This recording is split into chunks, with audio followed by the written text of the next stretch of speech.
इसमें माननीय मंत्री जी ने जो उत्तर दिया है, मैंने पूछा कि भाई डॉक्टर की कमी है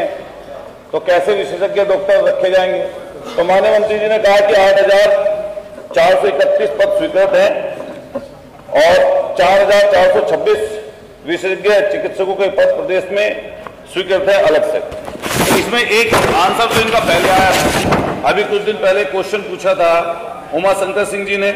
उसमें इन्होंने चिकित्सालयों में 19,011 विशेषज्ञ चिकित्सकों की बात की। अब आया है 8,031, इसमें कंट्रोवर्सी हो रही है। फिर जो भी माननीय नेता प्रतिपक्ष जी ने बोला, हमारे साथी विधायक जी ने बोला कि भाई डॉक्टरों की कमी है या नहीं, पहले सबसे पहले तो यही सवाल बनता है। आप किसी सीएससी पर जाते हैं, पीएससी पर जाते हैं, वहां सबसे पहले सबसे गंभीर जो परेशानी दिक्कत में व्यक्ति होता है सीएससी पीएससी पर पहुंचता बने, और सीएससी पीएससी पर हाल ऐसा है,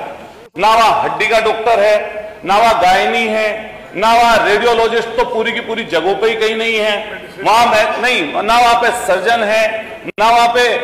अन्य कोई ऐसा विशेषज्ञ डॉक्टर है। हम माननीय मंत्री से पूछना चाह रहे हैं कि आपके मेडिकल कॉलेज और सीएससी पीएससी सहित जिला जो अस्पताल हैं उनमें आपके टोटल पद कितने स्वीकृत हैं विशेषज्ञ डॉक्टरों के, और उनके सापेक्ष पिछले सालों में आपने कितनी भर्तियां की हैं और कितने पद आपके सृजित किए गए। मैं एक और सवाल करूंगा, 2 सवाल पूछूंगा, उसके बाद मैं अनुपूरक की बात रखेंगे कि सरकार ने पिछले 23-24 में 400 पद निकाले विशेषज्ञ डॉक्टरों के, एक बार विज्ञापन निकला, दूसरी बार 500 से ज्यादा डॉक्टर्स का निकला। इसमें कितने डॉक्टर्स विशेषज्ञ आप लोगों ने भर्ती किए या कितना को चयन आप लोगों ने किया, ये माननीय मंत्री जी बता दें। दूसरे नंबर पर जो विशेषज्ञ डॉक्टर हैं, एक आपका चयन होता है उत्तर प्रदेश लोक सेवा आयोग से, जो लोक सेवा उत्तर प्रदेश आयोग प्रयागराज है, एक तो उससे चयनित करते हैं आप, उनकी तनख्वाह रखते हैं 60 से 70,000। NHRM जो है उससे आप लेते हैं, उससे आपने यहीं पर सदन में खड़े होकर कहा कि हम 5 लाख तक देना चाहते हैं। एक खबर छपी कि भर्ती 70 रेडियोलॉजिस्ट की भर्ती आपने निकाली, आपका डॉक्टर एक भी नहीं आया। ये मुझे आप बता दें,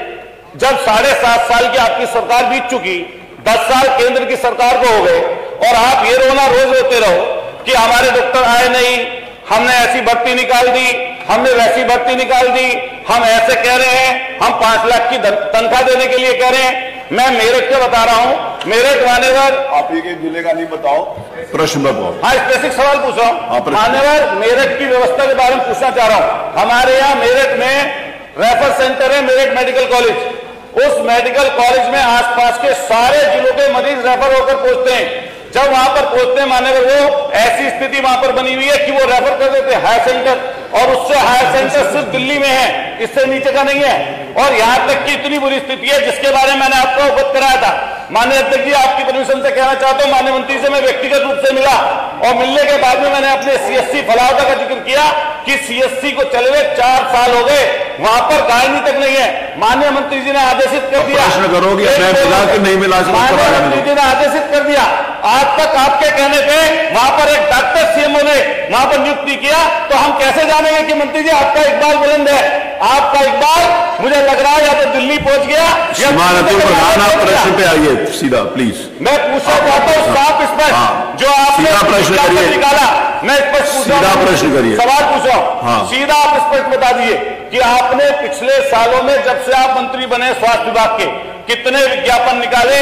विशेषज्ञ डॉक्टरों के, और उनके सापेक्ष आपने कितने डॉक्टरों की भर्ती की? दूसरा, आप जिस तरह NHRM के माध्यम से 5 लाख की तनख्वाह पर डॉक्टर रखने की बात कर रहे हैं, क्या आप उन डॉक्टर जो पहले से वहां पर काम कर रहे हैं, नौकरियां छोड़ कर जा रहे हैं, क्या उनको भी वही तनख्वाह देंगे या नहीं देंगे? बैठिए माननीय मंत्री। मेरा एक सुझाव है, माननीय सदस्य लोग जो बिच्छी